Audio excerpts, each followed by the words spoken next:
Assalamualaikum warahmatullahi wabarakatuh. Baik, pada kesempatan kali ini, kami dari kelompok 5 akan mempresentasikan hasil tugas besar mata kuliah IoT yang diampu oleh Bapak Irsyad Arif. Namun sebelum masuk pada pembahasan, perkenalkan anggota kelompok kami yaitu saya sendiri, Cika Labita, kemudian ada Awang Sukriansa, Ilham Ibrahim, dan Vega Anggaresta. Pada tugas besar kali ini kami mengambil judul Automatic Fire Detection with Real-Time Report, di mana proyek kami ini mengawasi keadaan suhu ruangan secara real-time, di mana jika suhu ruangan melewati batas tertentu akan menampilkan pesan, dan data itu, pesan itu akan ditampilkan pada dashboard dan LCD. Baik, saya jelaskan pada dashboard dulu. Di sini terdapat dua flow, yaitu yang pertama flow ini. Saya tarikkan inject di sini, berisikan message topik dengan yaitu dengan inject once after-nya 0,1 detik dengan interval setiap 1 detik. Kemudian saya drag function di sini.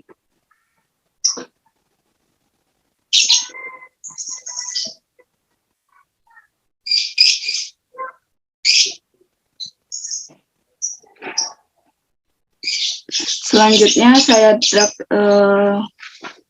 MQTT in di sini, sampel publisher, dengan kasih nama itu, dengan menyambungkan ke server di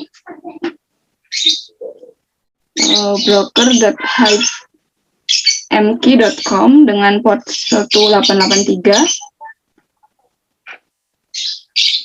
Kemudian pada sampel subscriber di sini juga menyambungkan secara otomatis pada MQTT server yang tadi.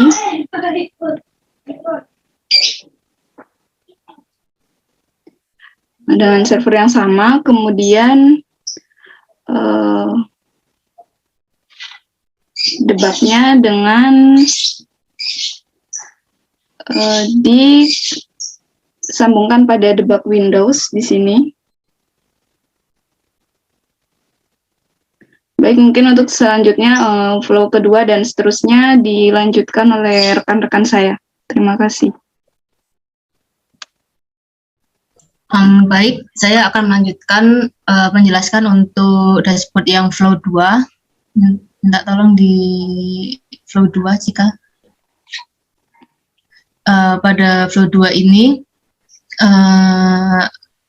membuat dashboard untuk menampilkan grafik dan seperti diagram gitu. Yang pertama kita membuat itu SPTM, di mana di sini juga menggunakan server AWS, lalu topik disambungkan dari punyanya Ilham itu.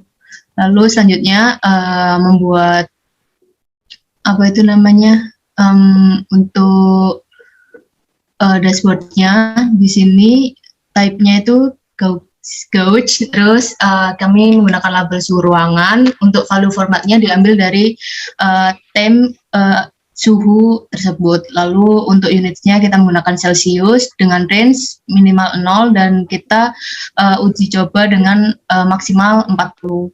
Tuh.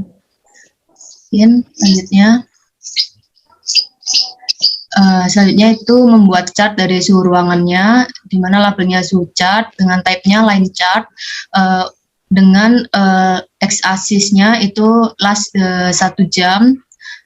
Lalu di sini tidak ada min dan max-nya, dan name-nya chart suhu ruangan. Mungkin bisa dilihatkan untuk bentuk dashboard-nya sendiri.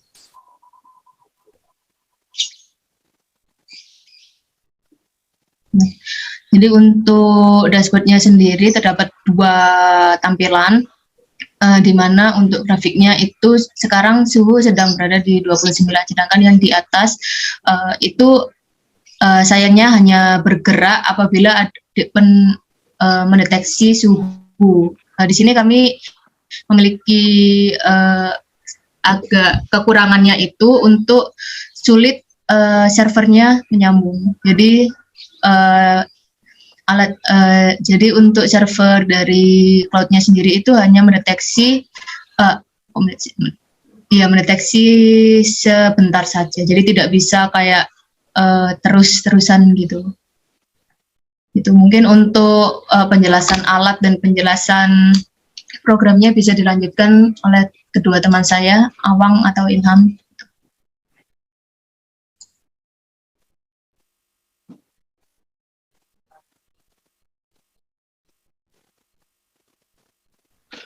Baik, Mas Awang, bisa dijelaskan untuk alat dan bahan yang kita pakai?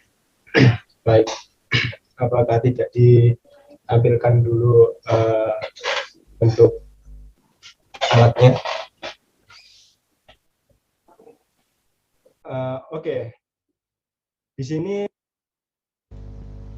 kami menggunakan beberapa komponen. Yang pertama itu ada node MCU, di mana dia berperan sebagai otak dari komponen yang kami susun. Kemudian ada LCD, di mana dia berguna untuk menampilkan informasi-informasi yang kita bisa keluarkan seperti itu. Kemudian ada lampu RGB. Lampu RGB berguna sebagai penanda bahwa komponen yang kami buat itu bekerja seperti itu. Kemudian pemeran utamanya yaitu sensor suhu atau DHT11. Ya, kegunaannya adalah untuk mendeteksi suhu di sekitar modul tersebut. Dan untuk menghubungkan seluruh komponen yang sudah saya sebutkan tadi, tidak lupa juga ada kabel jumper seperti itu. Mungkin itu saja penjelasan dari komponen-komponen yang sudah kami buat. Selanjutnya bisa dijelaskan oleh Mas Ilham. Baik, terima kasih atas waktu yang telah diberikan. Saya akan menjelaskan terlebih dahulu sebelum masuk ke dalam kode program. Untuk alatnya sendiri bekerjanya adalah sistemnya kami memberikan algoritma bahwa suhu di atas 25 itu ditandai dengan suatu kebakaran, yang dimana di sini ada tulisan burn house. Ya, karena suhu dari ruangan saya tidak bisa melebihi dari suhu seperti kebakaran ya. Jadi kami memberikan algoritma yang sederhana bahwa suhu yang kita inginkan bahwa berfungsi seperti itu ya. Dan untuk lampu indikator yang berwarna merah ini adalah mengidentifikasikan bahwa ruangan tersebut sudah terbakar seperti itu. Ya, kita langsung masuk ke dalam kode program saja. Sebentar saya share screen.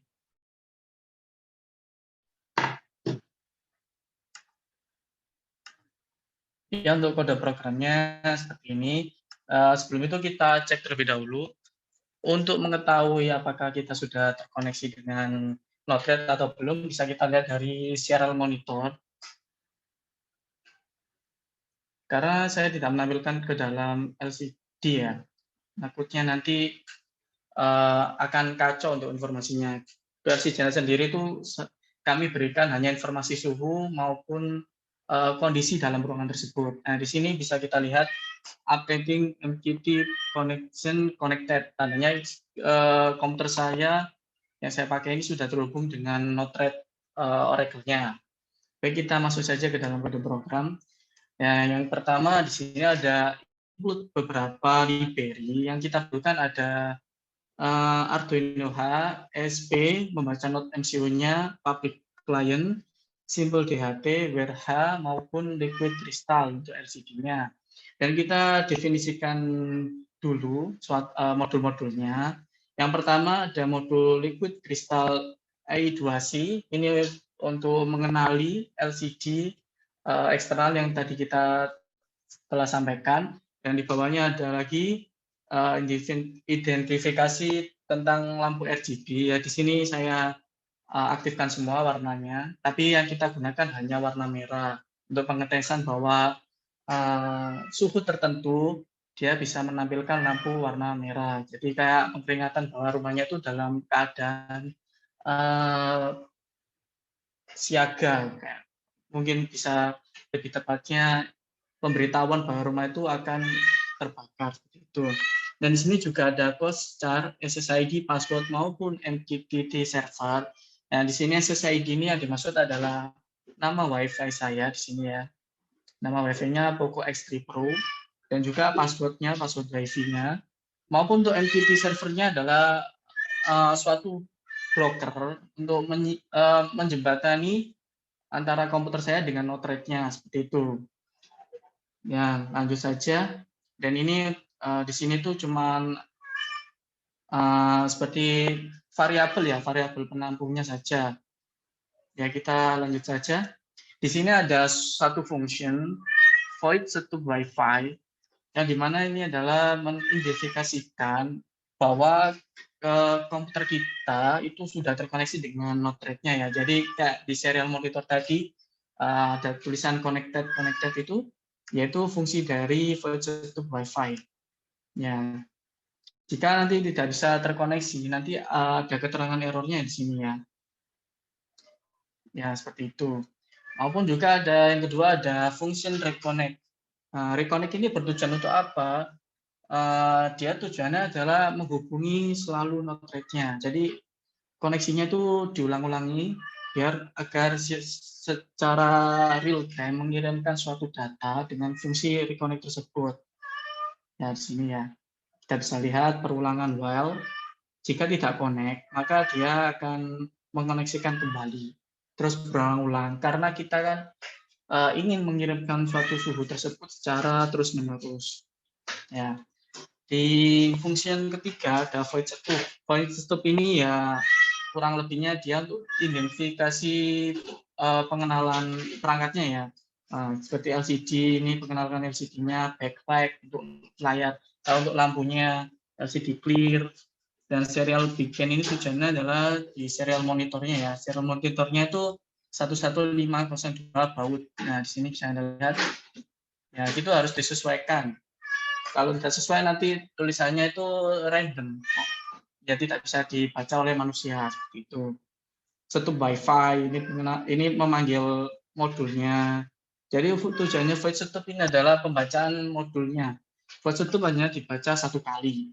Nah, kenapa bisa mengeluarkan suhu yang real time? Itu masuk ke dalam fungsi void loop. Void loop tersebut ini adalah tujuannya untuk mengulang-ulang data yang kita coding di sini ya. Nah, kita jelaskan perlahan terlebih dahulu. No sama dengan minis. Ini adalah menyimpan suatu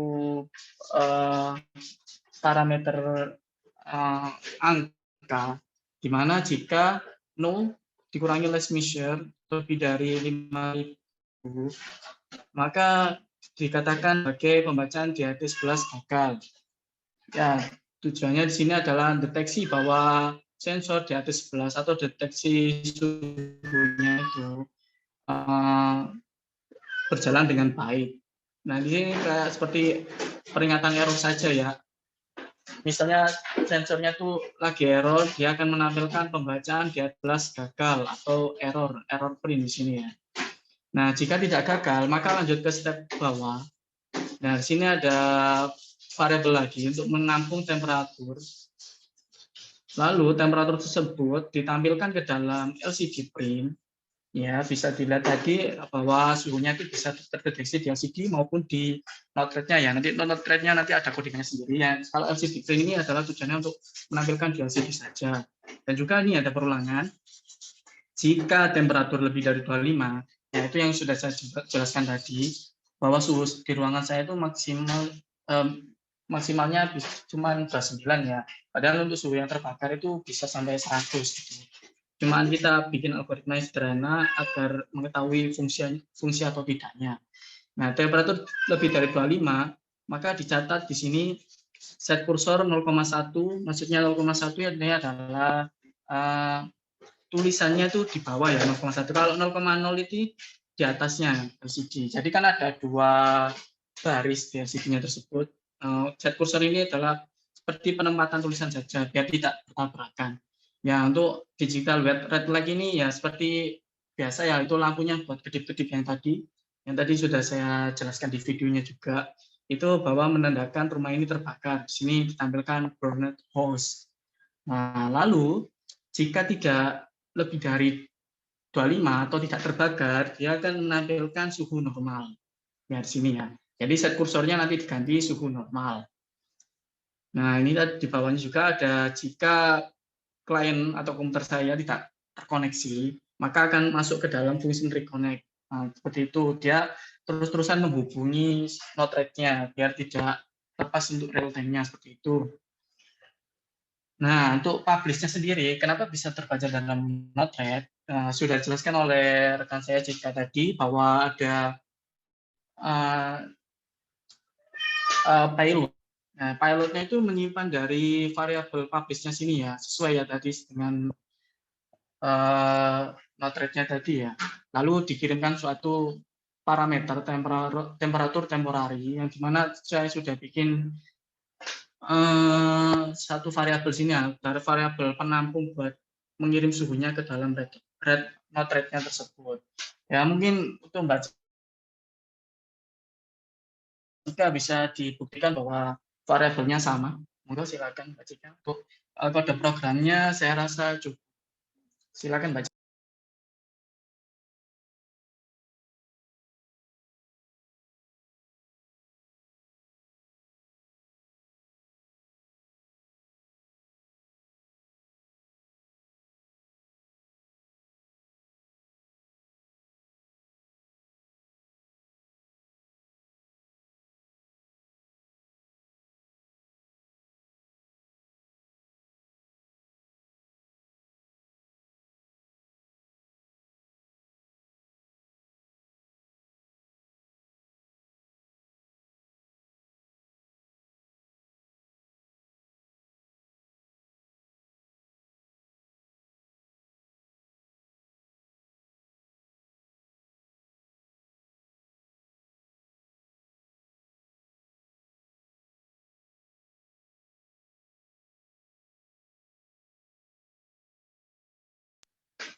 Ya, Mbak Cika bisa dilihatkan ke dalam flow satunya tadi. Ya, saya sedikit menjelaskan untuk note rate-nya ya. Bisa dilihat di debug sebelah kanan itu dia selalu membaca ya. Jadi dia menunggu data yang di komputer saya. Nah, bisa kita lihat juga variabelnya 19, 41, 7, 20, 180, Ilham Ibrahim. Yaitu sesuai dengan codingan yang saya tadi, bahwa dia membacanya sesuai variabel publish-nya ya. Kalau misalnya tidak sesuai itu tuh tidak bakal menerima suatu inputan data. Yang Mbak Cika bisa diklik publish message-nya di common inject ya atas kiri.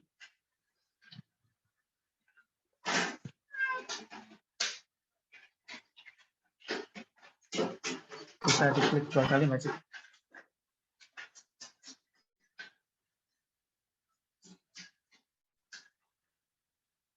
Ya, di sini bisa kita lihat MSI topiknya itu harus sesuai dengan variabel yang kita coding ya, agar datanya tidak kemana-mana. Karena kita menggunakan brokernya tuh secara universal atau secara gratis juga, sehingga yang menggunakan itu tidak kita saja. Dan untuk kelemahannya sendiri, untuk bisa dilihatkan kok untuk UI-nya jika tab UI tadi, saya mau menambahkan dari penjelasannya Mbak Vega saja. Yang dimaksud oleh Mbak Vega tadi kekurangannya adalah servernya itu, brokernya itu tidak secara cepat ya. Jadi untuk suhunya tersebut itu di bagian UI count saja itu suhunya sedikit lambat. Tapi untuk chart suhunya, insya Allah secara real time dia membaca untuk grafik waktu ke waktunya. Untuk couch-nya ini tidak bisa real time karena brokernya sendiri pun itu dipakai oleh orang banyak sehingga membaca datanya itu sedikit lambat. Kurang lebih bisa membacanya itu sekitar 5 detik sampai 10 detik. Seperti itu. Saya rasa cukup untuk teman-teman. Apakah ada tambahan?